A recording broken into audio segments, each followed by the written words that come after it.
দেখলাম 200, দেখলাম কাটলাম লাল হইলে 200, একদম পুরো মাখন, ঠিক আছে।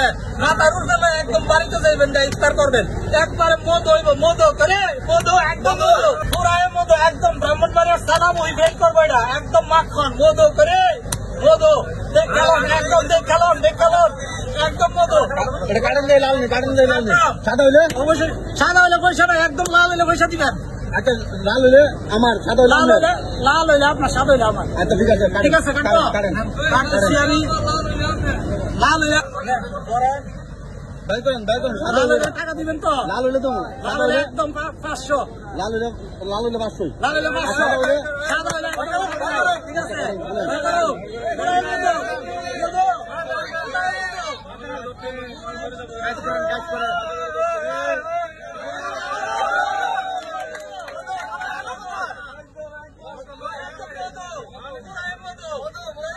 দেখলাম 200, কিনালাম 200, লাল হইলে 200, একদম আগুন হইলে 200। সাদা হয়, সাদা হইলে টাকা নেই, দেখলাম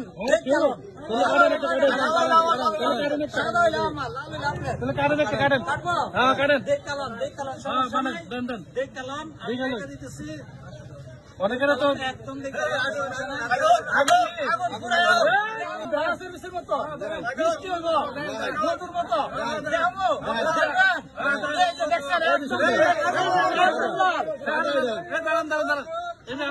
লাল হইব, এটা ভিতরে সাদা ভাই, সাদা একটা হচ্ছে মাখন, এটা সাদা স্বাদ পাইবে,